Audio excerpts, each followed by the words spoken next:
ಬೆಲೆ ವಿಮೆ ಹಾಗೂ ಬೆಲೆ ಪರಿಹಾರದ ಹಣ ರೈತರಿಗೆ ಸಕಾಲದಲ್ಲಿ ತಲುಪುತ್ತಿಲ್ಲ ಎಂದು ಆರೋಪಿಸಿ ರೈತ ಸಂಘ ಹಾಗೂ ಕೆಆರ್ಎಸ್ ಪಕ್ಷದ ಮುಖಂಡರು ನಗರದ ಪ್ರವಾಸಿ ಮಂದಿರದಲ್ಲಿ ಪತ್ರಿಕಾಗೋಷ್ಠಿ ನಡೆಸಿ ರಾಜ್ಯ ಸರ್ಕಾರದ ವಿರುದ್ಧ ಆಕ್ರೋಶ ವ್ಯಕ್ತಪಡಿಸಿದರು. ಪತ್ರಿಕಾಗೋಷ್ಠಿಯಲ್ಲಿ ಮಾತನಾಡಿದ ರೈತ ಸಂಘದ ಮುಖಂಡ ಕೆಪಿ ಭೂತಯ್ಯ ಮಾತನಾಡಿ, ಕೇಂದ್ರ ಸರ್ಕಾರ ಮತ್ತು ವಿಮಾ ಕಂಪನಿಗಳು 3 ತಿಂಗಳ ಹಿಂದೆಯೇ ಬೆಲೆ ವಿಮೆ ಹಾಗೂ ಬೆಲೆ ಪರಿಹಾರದ ಹಣವನ್ನು ರಾಜ್ಯ ಸರ್ಕಾರಕ್ಕೆ ಬಿಡುಗಡೆ ಮಾಡಿದರೂ ರೈತರಿಗೆ ಇನ್ನೂ ಹಣ ವಿತರಣೆ ಆಗಿಲ್ಲ ಎಂದು ಆರೋಪಿಸಿದರು. ರೈತರು ಕಳೆದ ಡಿಸೆಂಬರ್ ತಿಂಗಳಿನಿಂದ ನಿರಂತರವಾಗಿ ಪ್ರತಿಭಟನೆಗಳು, ಮನವಿ ಸಲ್ಲಿಕೆ ಹಾಗೂ ಹೋರಾಟಗಳನ್ನು ನಡೆಸುತ್ತಿದ್ದರೂ ಸರ್ಕಾರ ಬೆಲೆ ಪರಿಹಾರ ವಿತರಣೆಯಲ್ಲಿ ವಿಳಂಬ ನೀತಿ ಅನುಸರಿಸುತ್ತಿದೆ ಎಂದು ಅವರು ದೂರಿದರು.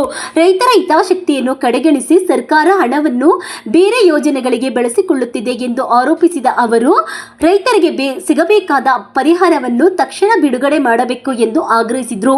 ಈ ಸಂಬಂಧ ಜಿಲ್ಲಾಧಿಕಾರಿ ಕಚೇರಿ, ಉಪವಿಭಾಗಾಧಿಕಾರಿ ಕಚೇರಿ ಹಾಗೂ ಕೃಷಿ ಇಲಾಖೆ ಅಧಿಕಾರಿಗಳಿಗೆ ಹಲವು ಬಾರಿ ಮನವಿ ಸಲ್ಲಿಸಿದ್ರು. ಯಾವುದೇ ಸ್ಪಂದನೆ ದೊರಕಿಲ್ಲ ಎಂದು ಬೇಸರ ವ್ಯಕ್ತಪಡಿಸಿದ್ರು. ಬೆಲೆ ವಿಮೆ ಹಾಗೂ ಪರಿಹಾರದ ಹಣವನ್ನು ಶೀಘ್ರದಲ್ಲೇ ರೈತರಿಗೆ ಖಾತೆಗಳಿಗೆ ಜಮಾ ಮಾಡದಿದ್ದರೆ ಮುಂದಿನ ದಿನಗಳಲ್ಲಿ ಕೃಷಿ ಇಲಾಖೆ ಕಚೇರಿಗೆ ಬೀಗ ಜಡಿದು ಉಗ್ರ ಹೋರಾಟ ನಡೆಸಲಾಗುವುದು ಎಂದು ರೈತ ಮುಖಂಡರು ಎಚ್ಚರಿಕೆ ನೀಡಿದರು.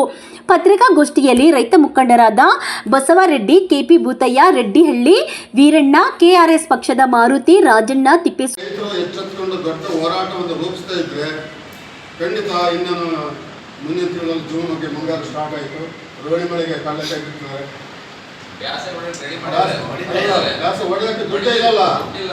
ಅದಕ್ಕೆ ಕಡಲೆಕಾಯಿಯನ್ನ ಯಾರೇ ನಮಗೆ ಖರೀದಿ ಕೊಟ್ಟು ತಗೋಬಾರ್ದು, ಏನೋ ಫ್ರೀ ಕೊಡಬೇಕು ಅಂತ ನಾವು ಸರ್ಕಾರದ ಹತ್ರ ಗೊಬ್ಬರ ಫ್ರೀ ಕೊಟ್ಟರೆ ಸರ್ಕಾರಕ್ಕೆ ಹೋಗಿ ಮತ್ತು ಅನ್ನ ಬೆಳೆ ಯಾವ ಬೆಳೆದು ಕಾಕಲ್ ಮಂದಿ ಬೆಳೆದಾಗ್ತಾರೆ ಕಡಲೆಕಾಯಿ ಗೊಬ್ಬರ ಏನೋ ಹಂಗಾಗ್ಬಿಟ್ಟು ಅಂಥ ಚಳವಳಿ ಮಾಡೋಕ್ಕಾಗ ನಾನಿವತ್ತು ನಿಮ್ಮ ಮುಂದೆ ಪ್ರಸ್ತಾವ ಮಾಡ್ತೀನಿ. ಹೆಂಗೆ ಈಗ ಬೀಗ ಅಂತ ಅಂದ್ಬಿಟ್ರೆ ನಮ್ಗೆ ಇಲ್ಲೇ ತಡೆದ್ಬಿಡ್ತಾರೆ. ಪ್ರತಿಭಟನೆ ಅಂತ ಹಾಕೋದು, ಕೃಷಿ ಇಲಾಖೆ ಮುಂದೆ ಪ್ರತಿಭಟನೆ ಅಂತ ಹಾಕೋದು, ಅಲ್ಲಿ ಹೋದ್ಮೇಲೆ ಬೀಗ ಹಾಕೋದು. ಇಲ್ಲಿ ಕಳ್ಕೊಂಡಿದ್ದೆವು. ಈಗ ಕಡಲೆಕಾಯಿ ಸಮಸ್ಯೆ ಇರೋದು, ತೊಗರಿ ಸಮಸ್ಯೆ ಇರೋದು ಚಳಿಕೆರೆ ಮತ್ತು ಮೊಳಕೆ ಮುಟ್ಕೊಂಡು ಆ ಕಡೆ ಭಾಗದಲ್ಲಿ ಯಾರು ಹಾಕಲ್ಲ. ಇಲ್ಲಿ ಹೊಳಕೆರೆ ನಾವು ನಮ್ಮ ಶಕ್ತಿ ತೋರಿಸ್ಬೇಕು ಅಂತಂದರೆ ಇಲ್ಲೇ ಕೃಷಿ ಇಲಾಖೆಗೆ ಎಲ್ಲವನ್ನೇ ಬರ್ತೀನಿ. ಈಸ್ ಇಲ್ಲಿಗೆ ಬರ್ತಾರೆ, ಎಲ್ಲವೂ ಇಲ್ಲಿಗೆ ಬರ್ತಾರೆ. ಅದು ನಮ್ಮ ಪವರು. ಜನ ಜಾಸ್ತಿ ಆದರೆ ಎಲ್ಲರೂ ಬರ್ತಾರೆ. ಅದಕ್ಕೆ ಯಾವಾರ ಮಾಡಬೇಕು, ಯಾವತ್ತು ಇದನ್ನು ಮಾಡಿದೆ ಹೆಂಗೆ ಮಾಡಿದ್ರೆ ಚೆನ್ನಾಗಿ ಎಲ್ಲವೂ ಬರ್ತಾನೆ.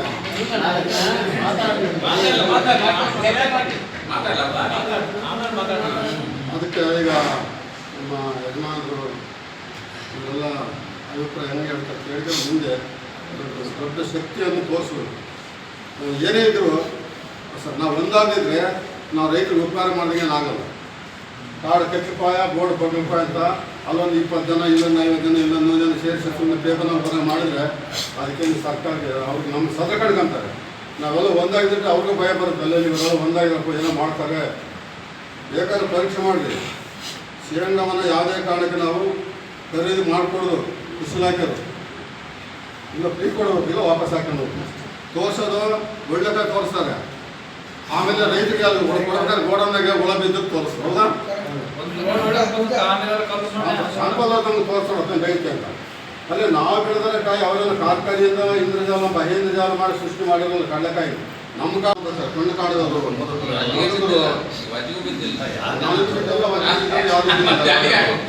ನಮಗೆ ಬಿಡುವ ನಮಗಿಂತ ಹೀರಾಗಿ ನಡಿದೇ ಆದಂಥ ಜನ, ಕಣ್ಣು ಕಾಣದಂಥ ಮುಂದೆ ಅಯ್ಯ ನಾನು ದುಡ್ಡು ಬಿದ್ದು ನನಗೆ ಬಿದ್ದಲು ಹೋಗಂತ ವಾಪಸ್ ಕಳಿಸ್ತಾರೆ. ಮತ್ತೆ ಹೋಗಕ್ಕೆ ಬಸ್ ಆಗಿಲ್ಲ. ನಾವು ಎಷ್ಟೋ ಜನಕ್ಕೆ ಬಸ್ ಚಾರ್ಜ್ ಕೊಟ್ಟು ಕಳಿಸುವ ಅಂಥ ಪರಿಸ್ಥಿತಿಗಳಾಗಿದೆ. ನಡ್ಕೊಂಡು ಹೋಗಕ್ಕಾಗಲ್ಲ.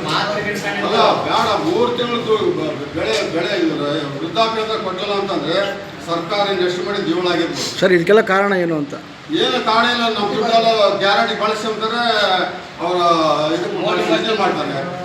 ಮೇಲೆ ಗೊತ್ತಾಗಲ್ಲ. ಸರ್ಕಾರದ ದುಡ್ಡು ಇದ್ರೆ ಆಗ್ತಿದ್ರು. ಸರ್ಕಾರದ ದುಡ್ಡಿಲ್ಲ ಅನ್ನೋದಕ್ಕೆ ಇವತ್ತು ನಮ್ಮ ದುಡ್ಡೆಲ್ಲ ಬಳಸ್ಕೊಂತಾರೆ. ಬೆಳೆ ವಿಮೆ ದುಡ್ಡು ಬಳಸ್ಕೊಂತಾರೆ, ವೃದ್ಧಾಪ್ಯದ ದುಡ್ಡು ಬಳಸ್ಕೊಂತಾರೆ, ಒಟ್ಟಾರೆ ಬೆಳೆ ವಿಮೆ ದುಡ್ಡು ಬಳಸ್ಕೊಂತಾರೆ. ಆಮೇಲೆ ಎಸ್ ದುಡ್ಡು ಬಳಸ್ಕೊಂಡಿದ್ದಾರೆ. ಎಲ್ಲ ಬಳಸ್ಕೊಂಡು ಎಷ್ಟು ದುಡ್ಡು ಬಳಸ್ಕೊಂಡು ಮಕ್ಕಳು ಚಾಲಾಕ್ಷ ದುಡ್ಡು ಬಳಸ್ಕೊಂಡಿದ್ದಾರೆ. ಇಂಥ ದೊಡ್ಡ ಸರ್ಕಾರಗಳಿಗೆ ನಾವು ರೈತರು ಎಚ್ಚೆತ್ಕೊಂಡು ದೊಡ್ಡ ಹೋರಾಟವನ್ನು ಮಾಡದಿದ್ದರೆ ಭಾಳ ಅಪಾಯ ಎದುರಿಸಬೇಕಾಗುತ್ತೆ. ಹಂಗಾಗಿಟ್ಟು ಮುಂದೆ ಹೆಂಗೆ ಮಾಡಬೇಕು ಅನ್ನೋದನ್ನು ನಮ್ಮ ಬಸವರಾಜರು ಸ್ಥಳ ಅವತ್ತು ಇದರಲ್ಲಿ ಹತ್ರ ನಾವು ಯಾರು ಪ್ರಚಾರನೆ ಕೊಟ್ಟಿರಲಿಲ್ಲ. ಪ್ರಚಾರ ಕೊಟ್ಟಿದ್ರೆ 2,000 ಜನ ಸೇರೋದು. ನಮಗೆ ಗೊತ್ತಿಲ್ಲ ಅಂದರೂ ಪ್ರಚಾರ ಸುಮ್ಮನೆ ಕರ್ಕೊಂಡು ಕಲಿಸಿದ್ದಕ್ಕೆ 1,000 ಜನ ಬಂದರು.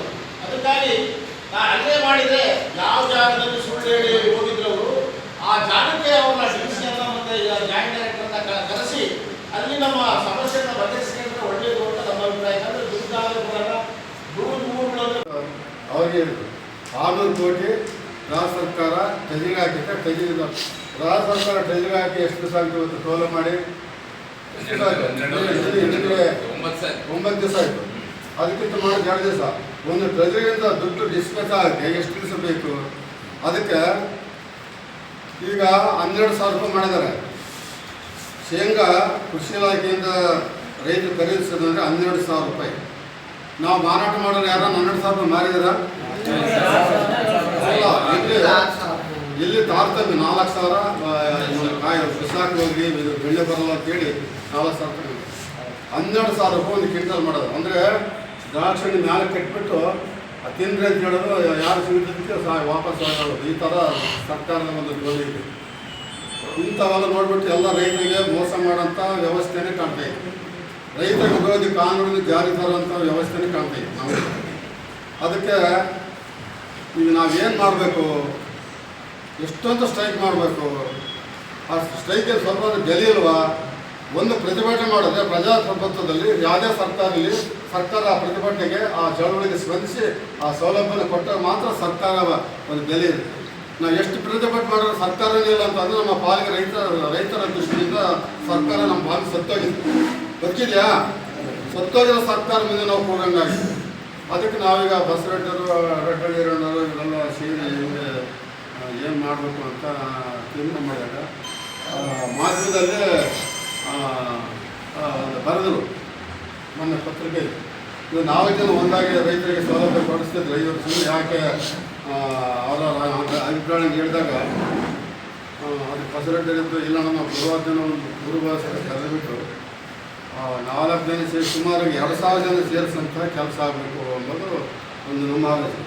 ನಿಮ್ಮನ್ನು ಸೇರಿಸ್ಕೊಂಡು ಒಂದು 2,000 ಜನ ಸೇರಿಸಿದ್ರೆ ಆವಾಗ ಜಿಸಿನೂ ಬರ್ತಾನೆ, ಜೆ.ಡಿ. ಸಮೀಕ್ಷೆ ಭಾಳ ಇಂಪಾರ್ಟೆಂಟ್ ಸಬ್ಜೆಕ್ಟು. ದಯಮಾಡಿ ಮಾತಾಡ್ತೀನಿ.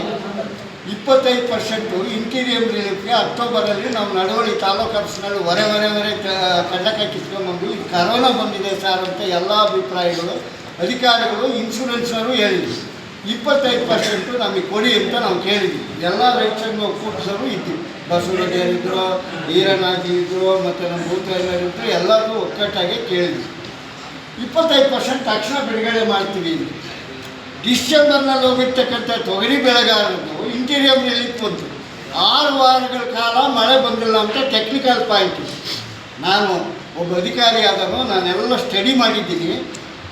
6 ವಾರ ಮಳೆ ಕಡಲೆಕಾಯಿ ಬಂತು, ಆವಾಗ ತೊಗರಿ ಮಾತ್ರ ಬಂತು. ತಾವೇಳಿ ರೈತರು ಯಾವುದಕ್ಕೂ ಬಂದಿಲ್ಲ. ಸರಿ, ತೊಗರಿ ಬೆಳೆದ ಮೇಲೆ 25% ನಮ್ಗೆ ಯಾಕೆ ಕೊಡಲಿಲ್ಲ ಇವರು?